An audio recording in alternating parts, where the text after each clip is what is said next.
Hello, and thank you for joining me on another vlog as I give you a bit of a feedback on my health and what's happening with my stage 4 pancreatic cancer.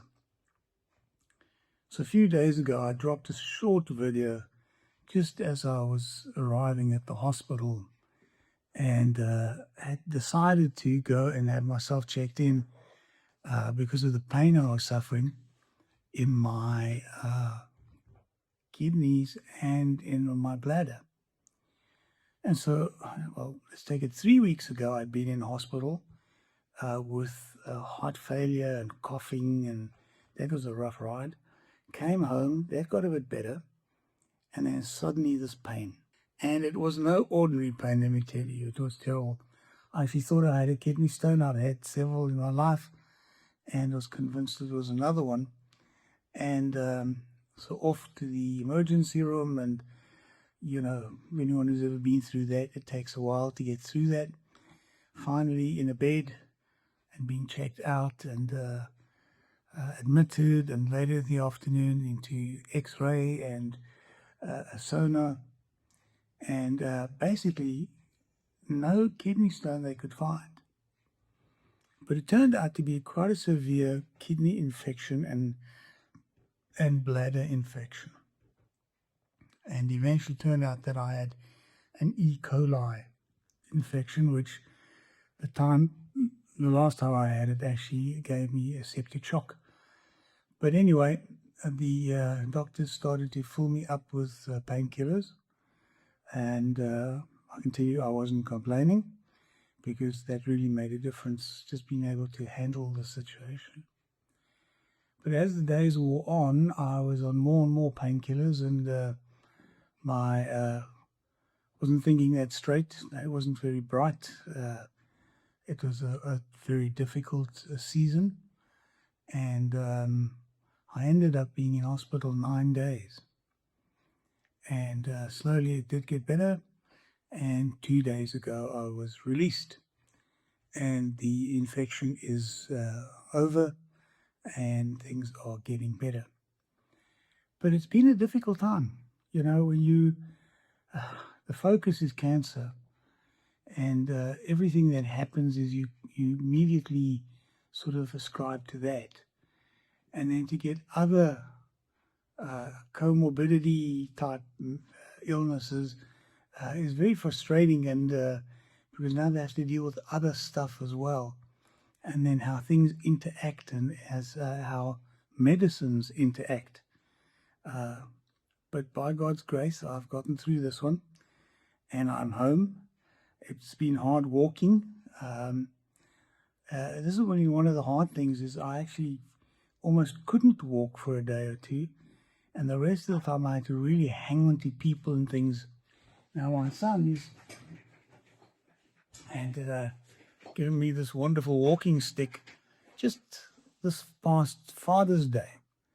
And I thought, oh, that's a nice gift, not something I intend using or so on, but it's a really nice thing to have. But let me tell you, I had to use this every day. And even now, to keep balance and walk, this walking stick has become an absolute lifesaver for me. And so grateful they got it for me. And I've been able to use it so practically in these last few days.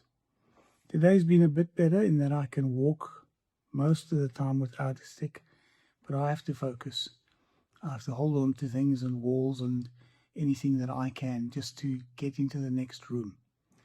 And again, it's not something you think about or plan for, and suddenly it's there, and you realize how frail our bodies really are, and how easily you can become weakened by 2 or 3 days in hospital of not moving much. And before you know, you're there 10 days or 9 days in hospital, and it just, your whole mobility is messed up.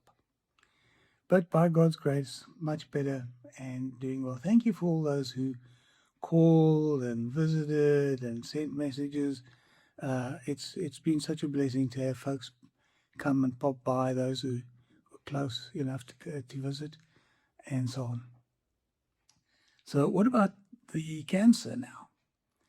Well, The last report I was saying I need to go and see the oncologist to talk about the future. And then all this stuff has happened. And here I am 13 kilos lighter. Because I didn't mention it yet, but I stopped eating completely at one stage. And so I lost a lot of weight and suddenly just feel very different.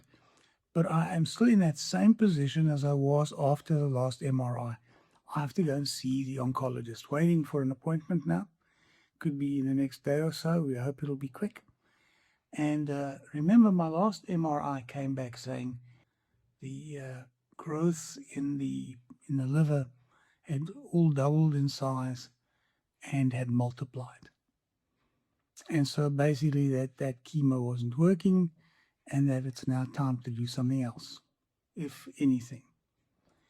And so at the moment, that's the plan. I'm just waiting for an opportunity to get down to see her and then to think about what's next. Do we go back to a previous chemo like gemcitabine again?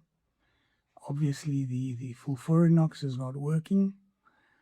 Do we try something completely different, or do we give up? It's very simple. Now, one of the things we're still hoping is to get a positive result from the mutation test to see if the K-RAS mutation is present in my chemo and will allow me to get that wonder drug that we're all hearing about called daraxonrasib. So that's what we need to pray for. I'm going to ask you to do so. Pray for me that when I do get to see you in the next day or three, that we'll be able to make a good decision. Firstly, that the good results will come back, that I will have the mutation and be able to try and get on that drug trial. And then the obviously the paperwork and everything that goes with it to try and get into the trial itself and to access that medication. That seems the only real viable thing at this stage that could give us much hope in the next while. And so that's the prayer. Don't have much of a message this time, as I often do for you. I like to share with you some ideas, other than the fact that you need to keep your hope up. Doesn't matter what happens, you need to keep your hope up. It's so easy to lose hope in these circumstances, and then to think, well, everything's going against me, and I'm going to this is just the end. No, it's not. There's always hope, and so along with me, put your trust in God and hope for me that a new door will open for treatment that will make a difference. Thank you so much for your prayers, and may the Lord richly bless you.